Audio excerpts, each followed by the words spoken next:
ओम शांति। 2 मार्च 2024 की साकार मुरली है। बाबा बोले, मीठे बच्चे, यह नॉलेज बिल्कुल शांति की है। इसमें कुछ भी बोलना नहीं है, सिर्फ शांति के सागर बाप को याद करते रहो। आज का प्रश्न है, उन्नति का आधार क्या है? बाप की शिक्षाओं को धारण कब कर सकेंगे? उत्तर है, उन्नति का आधार है लव अर्थात प्यार। एक बाप से सच्चा प्यार चाहिए। तकदीर नज़दीक रहते भी यदि उन्नति नहीं होती तो ज़रूर लव की कमी है। लव हो तो बाप को याद करो। याद करने से सब शिक्षाओं को धारण कर सकते हैं। उन्नति के लिए अपना सच्चा चार्ट लिखो। बाबा से कोई भी बात छिपाओ नहीं। आत्म अभिमानी बनते खुद को सुधारते रहो। ओम शांति। बच्चे, अपने को आत्मा समझकर बैठो और बाप को याद करो। बाबा पूछते हैं, जब भी कहाँ सभा में भाषण करते हो तो घड़ी घड़ी यह पूछते हो कि तुम अपने को आत्मा समझते हो या दे। अपने को आत्मा समझकर यहाँ बैठो। आत्मा ही पुनर्जन्म में आती है। अपने को आत्मा समझ परमपिता परमात्मा को याद करो। बाप को याद करने से ही तुम्हारे विकर्म विनाश होंगे। इसको योग अग्नि कहा जाता है। निराकार बाप निराकारी बच्चों को कहते हैं, मुझे याद करने से तुम्हारे पाप कट जाएंगे और तुम पावन बन जाएंगे। फिर तुम मुक्ति जीवन मुक्ति को पाएंगे। सभी को मुक्ति के बाद जीवन मुक्ति में आना है जरूर। तो घड़ी घड़ी यह कहना पड़े कि अपने को आत्मा निश्चय करके बैठो। भाइयों और बहनों, अपने को आत्मा समझ बैठो और बाप को याद करो। यह फरमान बाप ने दे दिया है। यह है याद की यात्रा। बाप कहते हैं, मेरे साथ बुद्धि का योग लगाओ तो तुम्हारे जन्म जन्मांतर के पाप भस्म हो जाएंगे। यह घड़ी घड़ी तुम याद कराएंगे, समझाएंगे, तब समझेंगे कि आत्मा अविनाशी है, देह विनाशी है। अविनाशी आत्मा ही विनाशी देह धारण कर पाठ बजाए एक शरीर छोड़ फिर दूसरा लेती है। आत्मा का स्वधर्म तो शांति है। वे अपने स्वधर्म को भी नहीं जानते हैं। अब बाप कहते हैं, मुझे याद करो तो विकर्म विनाश होंगे। मूल बात यह है, पहले पहले तुम बच्चों को यही मेहनत करनी है। बेहद का बाप आत्माओं को कहते हैं, इसमें कोई शास्त्र उठाने की दरकार नहीं। तुम गीता का मिसाल देते हो तो भी कहते हैं तुम सिर्फ गीता उठाते हो, वेदों का नाम क्यों नहीं लेते हो? बाबा ने कहा, उनसे पूछो वेद किस धर्म का शास्त्र है? कहते हैं आर्य धर्म का। आर्य किसको कहते हैं? हिंदू धर्म तो है नहीं, आदि सनातन तो है ही देवी देवता धर्म। फिर आर्य कौन सा धर्म है? आर्य तो आर्य समाजियों का धर्म होगा। आर्य धर्म तो नाम ही नहीं है। आर्य धर्म किसने स्थापन किया? तुमको वास्तव में गीता को भी नहीं उठाना है। पहली बात है, अपने को आत्मा समझ बाप को याद करो तो सतो प्रधान बन जाएंगे। इस समय सब हैं तमो प्रधान। पहले पहले तो बाप का ही परिचय देना है। महिमा भी बाप की करनी है। यह भी तुम तब कह सकेंगे जब तुम खुद बाप को याद करते होंगे। इस बात की बच्चों में कमजोरी है। बाबा हमेशा कहते हैं, याद की यात्रा का चार्ट रखो। दिल से हर एक पूछे, हम कहाँ तक याद करते हैं? तुम बच्चों की दिल में अथाह खुशी रहनी चाहिए। तुमको अंदरूनी खुशी होगी तो दूसरों को भी समझाने का असर होगा।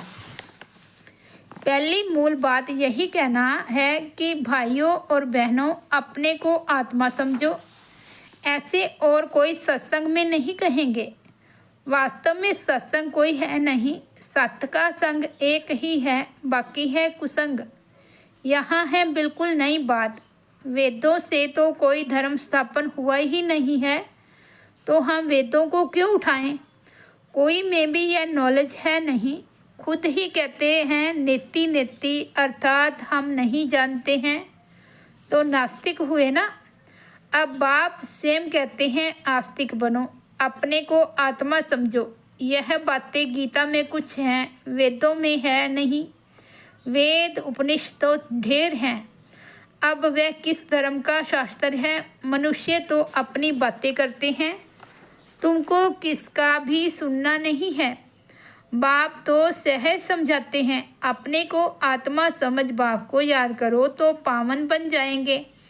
इसलिए वर्ल्ड की हिस्ट्री ज्योग्राफी को जानना है। तुम्हारा यह त्रिमूर्ति गोला है मुख्य, इनमें सब धर्म आ जाते हैं। पहले पहले है देवी देवता धर्म। बाबा ने कहा है त्रिमूर्ति गोला बड़ा बड़ा बनाकर दिल्ली के मुख्य स्थान पर, यहाँ आना जाना बहुत हो, वहाँ लगा दो। तीन सीट पर हो। सीढ़ी में तो और धर्मों का नहीं आता है। मुख्य ये दो चित्र है, समझाना ही इस पर है। पहले है बाप का परिचय। बाप से ही वर्षा मिलता है। इस बात का निश्चय कराने बगैर तुम्हारा कुछ भी कोई समझ नहीं सकेगा। एक बाप को ही नहीं समझा है तो दूसरे चित्रों पर ले जाना ही फालतू है। अलफ को समझने बगैर कुछ भी समझेंगे नहीं। बाप के परिचय बगैर और कोई भी बात न करो। बाप से ही बेहद का वर्षा मिलता है। बाबा ख्याल करता है। ऐसी सहज बात क्यों नहीं समझते हैं? तुम्हारी आत्मा का बाप व शिव है, उनसे ही वर्षा मिलता है। तुम सब आपस में ब्रदर्स हो। जब इस बात को भूलते हो तब तमो प्रधान बन जाते हो। अब बाप को याद करो तो सतो प्रधान बन जाएंगे। मूल बात है ही रचयिता और रचना को जानना। कोई भी जानते नहीं, ऋषि मुनि भी नहीं जानते हैं। तो पहले बाप का परिचय दे, सबको आस्तिक बनाना है। बाप कहते हैं मुझे जानने से तुम सब कुछ जान जाएंगे। मुझे नहीं जाना तो कुछ भी तुम समझेंगे नहीं। मुफ्त तुम अपना समय वेस्ट करते हो। चित्र आदि भी जो ड्रामा अनुसार बने हैं वे ठीक हैं, परंतु तुम इतनी मेहनत करते हो फिर भी किसकी बुद्धि में बैठता नहीं है। बच्चे कहते हैं बाबा क्या हमारे समझाने में कोई भूल है? बाबा झट से कह देते हैं हाँ भूल है। अलफ को ही नहीं समझा है तो फट से रवाना कर दो। बोलो जब तक बाप को नहीं जाना तब तक तुम्हारी बुद्धि में कुछ भी बैठेगा नहीं। तुम भी जब देही अभिमानी अवस्था में नहीं रहते हो तो आंखें क्रिमिनल रहती है। सिविल तब बनेगी जब अपने को आत्मा समझेंगे। देही अभिमानी होंगे तो फिर तुमको आंखें धोखा नहीं देगी। देही अभिमानी नहीं तो माया धोखा देती रहेगी। इसलिए पहले तो आत्म अभिमानी बनना है। बाबा कहते हैं अपना चार्ट दिखाओ तो मालूम पड़े। अगर अभी तक झूठ पाप गुस्सा है तो अपना ही सत्यानाश करते हो। बाबा चार्ट देखकर समझ जाते हैं कि यह सत्य लिखा है या अर्थ भी नहीं समझा है। ये बच्चों को बाबा कहते हैं चार्ट लिखो। जो बच्चे योग में नहीं रहते वे इतनी सर्विस भी कर नहीं सकते। जोहर नहीं भरता है। फल बाबा कहते हैं कोटों में कोई निकलेगा, परंतु जब तुम खुद ही योग में नहीं रहते तो दूसरों को फिर कैसे कहेंगे। सन्यासी कहते हैं सुख काग विष्टा समान है। वह सुख का नाम ही नहीं लेते हैं तुम जानते हो भक्ति अथाह है, उसमें कितनी आवाज़ है। तुम्हारी नॉलेज तो बहुत शांति की है। बोलो, शांति का सागर तो बाप ही है। अपने को आत्मा समझ बाप को याद करना है। बाप कहते हैं मन मना भव, ये अक्षर भी नहीं कहो। हिंदुस्तान की है हिंदी भाषा, फिर संस्कृत दूसरी भाषा क्यों। अब इन सब भाषाओं को छोड़ो, पहले तुम भाषण करो कि अपने को आत्मा समझो। बहुत हैं जो अपने को आत्मा भी नहीं समझ सकते, याद नहीं कर सकते। अपने घाटे को कोई समझ ना सके। कल्याण तो है ही बाप की याद में। और कोई सत्संग में ऐसे नहीं कहते हैं कि अपने को आत्मा समझ बाप को याद करो। बच्चे कभी बाप को एक जगह बैठ याद करते हैं क्या? उठते बैठते बाप की याद है ही। आत्म अभिमानी बनने की प्रैक्टिस करनी है। तुम बहुत बोलते हो, इतना बोलना नहीं चाहिए। मूल बात है याद की यात्रा की। योग अग्नि से ही तुम पावन बनेंगे। इस समय सब दुखी हैं, सुख मिलता ही है पावन बनने से।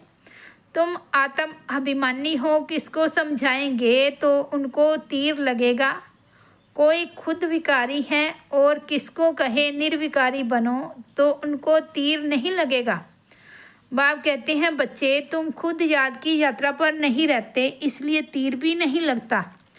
अब बाप कहते हैं बित्ती सो बित्ती, पहले अपने को सुधारो। दिल से पूछो, हम अपने को आत्मा समझ बाप को कितना याद करते हैं।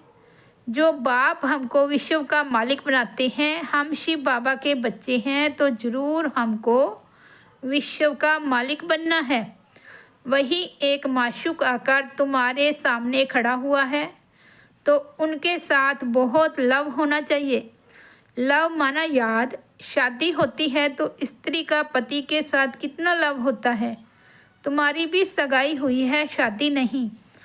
वह तो जब विष्णुपुरी में जाएंगे, पहले शिव बाबा के पास जाएंगे, फिर ससुर घर जाएंगे। सगाई की खुशी कम होती है क्या? सगाई हुई और याद पक्की हुई। सतयुग में भी सगाई होती है, परंतु वहाँ सगाई कब टूटती नहीं है, अकाले मृत्यु नहीं होती। यहाँ यह तो यहाँ होती है। तुम बच्चों को भी गृहस्थ वार में रहते पवित्र बनना है। भल बहुत नज़दीक भी रहते हैं, फिर भी उन्नति नहीं होती है। तो उस लव से आते हैं, जो उस लव से आते हैं उनकी बहुत उन्नति होती है। याद ही नहीं तो लव भी नहीं रहता, तो उनकी शिक्षाओं को भी धारण नहीं कर सकते। भगवानों बाज, तुम बच्चे सबको यही पैगाम दो कि काम महाशत्रु है, जो आधि मध्य अंत दुख देता है। तुम तो पवित्र सतयुग के मालिक थे, अभी तुम गिरकर गंदे बन पड़े हो। अब ये अंतिम जन्म फिर से पवित्र बनो। काम चिता पर बैठने का अथयाला कैंसिल करो। तुम बच्चे जब योग में बोलेंगे तब किसकी बुद्धि में बैठेगा। ज्ञान तलवार में योग का जौहर चाहिए। पहली मुख्य है एक बात। बच्चे कहते हैं बाबा हम बहुत मेहनत करते हैं, तब मुश्किल कोई निकलता है। बाबा कहते हैं योग में रहकर समझाओ, याद की यात्रा की मेहनत करो। रावण से हार कर विकारी बने हो, अब निर्विकारी बनो। बाप की याद से तुम्हारी सब मनोकामनाएं पूर्ण हो जाएगी। बाबा स्वर्ग का मालिक बनाते हैं। बाबा डायरेक्शन तो बहुत देते हैं, परंतु बच्चे अच्छी तरह कैच नहीं करते हैं और बातों में चले जाते हैं। मुख्य तो बाप का पैगाम दो, परंतु खुद ही याद नहीं करेंगे तो दूसरों को कैसे कहेंगे। ठगी नहीं चलेगी। दूसरों को कहे विकार में नहीं जाओ, खुद जाएं तो ज़रूर दिल खाएगी। ऐसे भी ठग हैं। इसलिए बाबा कहते हैं मूल बात है ही अलफ। अलफ को जानने से तुम सब कुछ जान जाएंगे। अलफ को न जानने से तुम कुछ भी समझ नहीं सकेंगे। अच्छा, मीठे मीठे सिकिलदे बच्चों प्रति माता पिता बाप दादा का याद प्यार और गुड मॉर्निंग। रूहानी बाप की रूहानी बच्चों को नमस्ते। हम रूहानी बच्चे की रूहानी बाप दादा को याद प्यार, गुड मॉर्निंग और नमस्ते। धारणा के लिए मुख्य सार फर्स्ट पॉइंट है, अंदरूनी बाप के याद की खुशी में रहकर फिर दूसरों को बाप का परिचय देना है। सबको एक बाप की महिमा सुनानी है। दूसरा, आत्म अभिमानी बनने की बहुत प्रैक्टिस करनी है, बहुत बोलना नहीं है। बीती सो बीती कर पहले स्वयं को सुधारना है। याद की यात्रा का सच्चा चार्ट रखना है। वरदान है, ब्राह्मण जीवन में वैरायटी अनुभूतियों द्वारा रमणीकता का अनुभव करने वाले संपन्न आत्मा भव। जीवन में हर मनुष्य आत्मा की पसंदगी वैरायटी है, तो सारे दिन में भिन्न भिन्न संबंध, भिन्न भिन्न स्वरूप का वैरायटी अनुभव करो तो बहुत रमणीक जीवन का अनुभव करेंगे। ब्राह्मण जीवन भगवान से सर्व संबंध अनुभव करने वाली संपन्न जीवन है, इसलिए एक भी संबंध की कमी नहीं करना।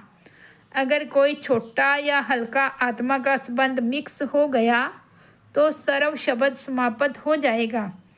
जहाँ सर्व है वहाँ ही संपन्नता है, इसलिए सर्व संबंधों से स्मृति स्वरूप बनो।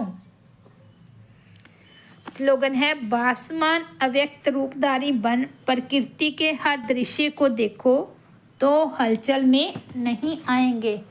अच्छा, ओम शांति।